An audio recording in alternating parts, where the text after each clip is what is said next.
So hi and welcome back to our beautiful platform Wizard Study. So part number 47 determinant exercise 4.6 के question number 4, 5 और 6 को आज हम देखने वाले हैं। बहुत ही अच्छे से इन तीनों क्वेश्चंस को हम करने वाले हैं। तो आपको क्या बताना है, आपको क्वेश्चन में बताना है कौन सा क्वेश्चन मतलब कौन सा system of linear equation consistent है और कौन सा इनकंसिस्टेंट है। अब कंसिस्टेंट कब होगा ये भी आपको पता होना चाहिए। तो कंसिस्टेंट कब होगा मैंने आपको बताया। तो देखिए क्या था, मैंने आपको बताया था कि जब भी determinant is equal to zero आ जाएगा, क्या आ जाएगा, इज इक्वल टू ज़ीरो आ जाएगा, तो inconsistent system of linear equation कैसा होगा, इनकंसिस्टेंट होगा। कैसा होगा, इनकंसिस्टेंट होगा। और जब भी determinant not equal to zero आएगा तो सिस्टम ऑफ लीनियर इक्वेशन कैसा होगा, कंसिस्टेंट होगा। कैसा होगा, कंसिस्टेंट होगा। अब ये डिटर्मिनेंट कैसे निकालेंगे तो मैंने आपको बता रखा है। जैसे a x is equal to b, एक इक्वेशन लिखाई थी आपको, a x is equal to b, part number 45 में लिखाई थी। अब ए क्या है, हमको इस ए का ही डिटर्मिनेंट निकालना है। अब ये ए क्या आएगा तो हम कंपेयर कराएंगे, किससे कराएंगे, comparing system of linear equation,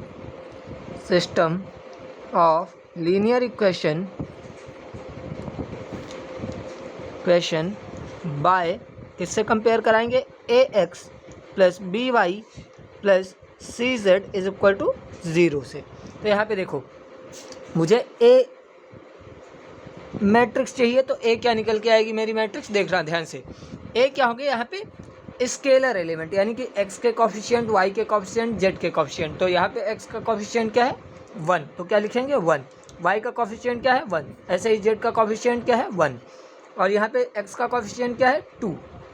दूसरे वाले सिस्टम ऑफ लीनियर इक्वेशन में वाई का कॉफिशिएंट क्या है 3। ऐसे ही यहाँ पे जेड का कॉफिशिएंट क्या है 2। ऐसे यहाँ पे इसका एक्स का कॉफिशिएंट क्या है ए क्या है, एक स्केलर है, क्या है, स्केलर। ऐसे ही वाई का कॉफिशिएंट क्या है ए, और जेड का कॉफिशिएंट क्या है 2a। तो आपको ए मिल गया, मैट्रिक्स मिल गई। अब इसका डिटर्मिनेंट निकाल लीजिए। तो डिटर्मिनेंट ऑफ ए क्या लिखेंगे, डिटर्मिनेंट ऑफ ए क्या हो जाएगा हमारा 1 2a 1 3a 1 2 और 2a।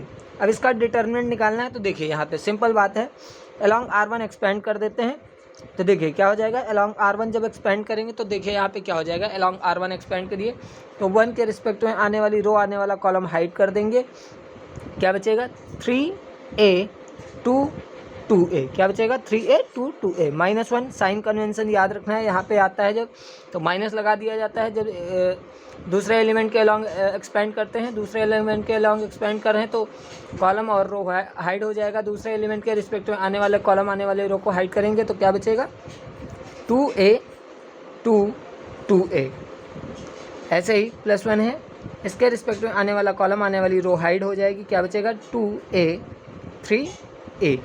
अब देखिए यहाँ पे क्या हो जाएगा, इसको सॉल्व आउट करना है सिंपल, और आपका आंसर निकल के आ जाएगा। 3 2 जा कितना हो जाएगा 6a, इंटू a तो 2a हो जाएगा, माइनस यहाँ पे क्या हो जाएगा 2 2 जा 4a, माइनस a इंटू 2 करेंगे तो क्या हो जाएगा 2a, प्लस a इंटू 2 करेंगे तो 2a, माइनस a इंटू 3 करेंगे तो -3a हो जाएगा। इसको सॉल्व आउट कर लेते हैं। तो 6a माइनस 2a करेंगे तो क्या हो जाएगा 4a, minus 4a minus 2a करेंगे तो 2a आ जाएगा, बाहर माइनस लगा है और अंदर प्लस है तो प्लस माइनस माइनस हो जाएगा, तो क्या आ जाएगा 2a माइनस a करेंगे तो क्या आ जाएगा, माइनस का a आ जाएगा। अब देखिए 4 माइनस 2 करेंगे तो 2a माइनस a, तो निकल के आपका क्या आया है a। अब निकल के क्या आया है आपके पास, a निकल के आया। यहाँ पे आपने क्या देखा कि जब डिटर्मिनेंट निकाला तो वो क्या आया है, a आया है, यानी कि जो डिटर्मिनेंट है a का वो नॉट इक्वल टू ज़ीरो है। तो हम क्या कह सकते हैं, when determinant not equal to zero होता है तो वो सिस्टम कैसा होता है, कंसिस्टेंट होता है। कैसा होता है, consistent. So we can say that it is a consistent system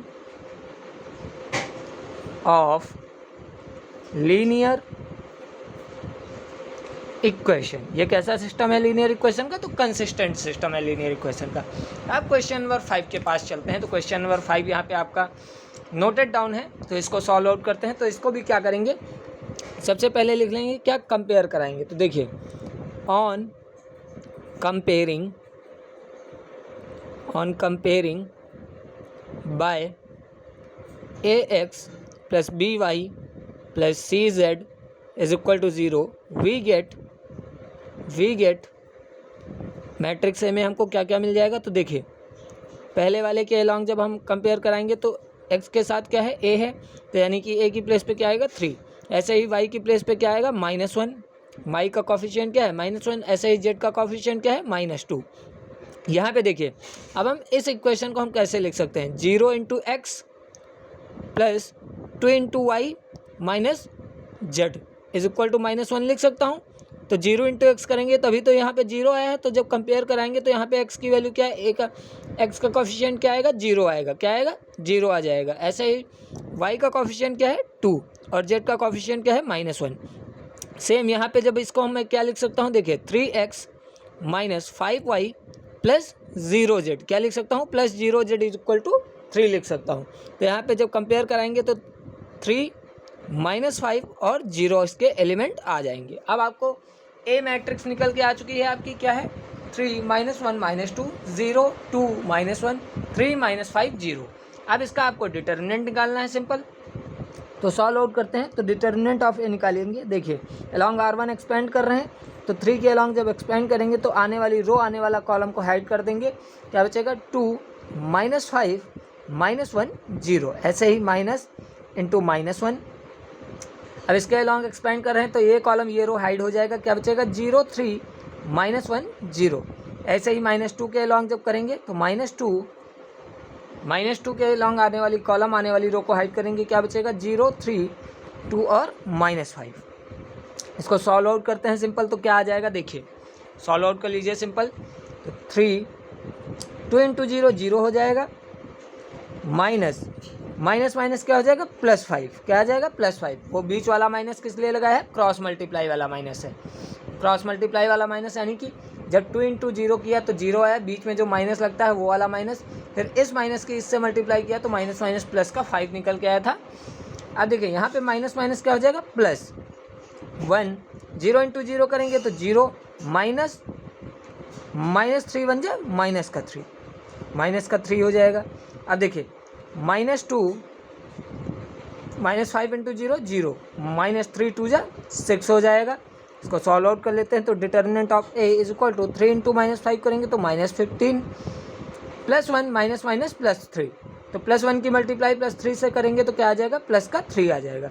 -2 into -6 करेंगे तो माइनस प्लस हो जाएगा, 6 2 जा 12 आ जाएगा। तो देखिए यहाँ पे डिटर्मिनेंट ऑफ ए -15 और 3 + 12 करेंगे तो क्या आ जाएगा +15, क्या आ जाएगा +15। अब -15 + 15 क्या हो गया 0। यहाँ पे आपका डिटर्मिनेंट क्या निकल के है 0।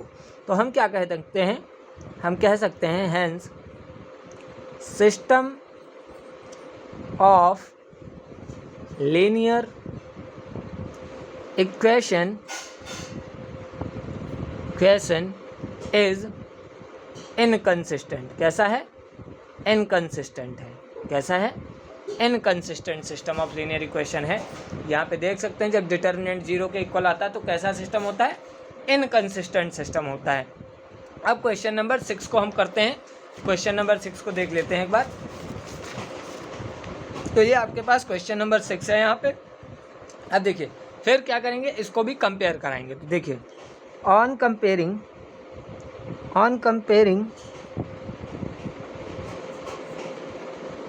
ax plus by plus cz is equal to 0। इससे क्यों कंपेयर करा रहे हैं, क्योंकि एक सिस्टम ऑफ लीनियर इक्वेशन है, general system of linear equation है, इसीलिए कंपेयर करा रहे हैं। ठीक है, तो देखिए यहाँ पे क्या हो जाएगा, वी गेट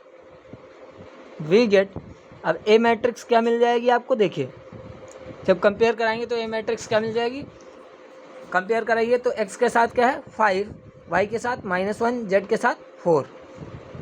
ऐसे ही second system of linear equation में क्या है, सेकेंड लीनियर इक्वेशन में क्या है, x के साथ 2, y के साथ 3, z के साथ क्या है 5। ऐसे ही थर्ड सिस्टम में क्या है 5 -2 और 6। अब इसको सिस्टम ऑफ लीनियर इक्वेशन क्या क्यों बोलते हैं पता है? क्योंकि यहाँ पे एक कोई लीनियर इक्वेशन नहीं, लीनियर इक्वेशन तो एक होती है, लेकिन यहाँ पे 3 लीनियर इक्वेशन है, इसलिए इसको सिस्टम ऑफ लीनियर इक्वेशन बोला गया है। अब इसका क्या निकालना है? डिटर्मिनेंट निकालना है, तो निकाल दीजिए डिटर्मिनेंट अलोंग R1। तो 5 के अलोंग एक्सपेंड करेंगे तो 5 के रिस्पेक्ट आने वाली कॉलम आने वाली रो को हाइड करेंगे, क्या बचेगा? 3 -2 5 और 6। ऐसे ही माइनस इंटू -1, तो -1 के अलोंग आने वाली कॉलम आने वाली रो को हाइड करेंगे, क्या बचेगा? 2 5 5 और 6, 2 5 5 और 6।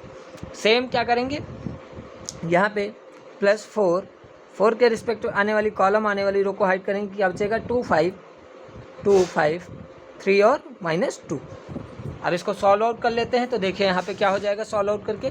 देखिए determinant of A is equal to 5, देखिए 6 3 जा 18, माइनस माइनस क्या हो जाएगा? प्लस 5 2 जा 10, माइनस माइनस प्लस 6 2 जा 12, माइनस माइनस माइनस आ जाएगा बीच में, 5 5 जा 25, प्लस 4 -4 हो जाएगा, और माइनस 5 3 जा 15 हो जाएगा, -4 -15 हो जाएगा।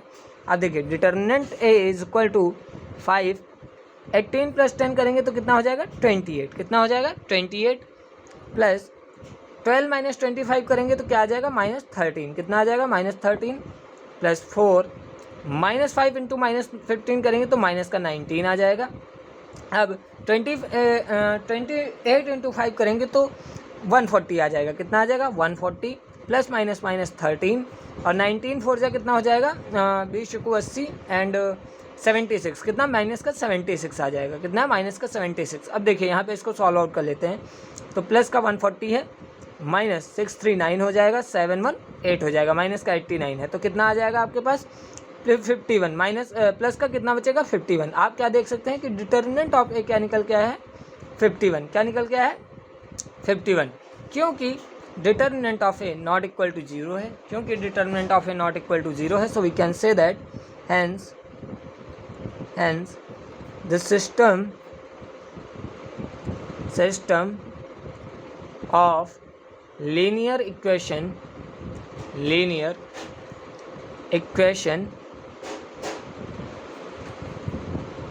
is consistent। कैसा है? Consistent system of linear equation है।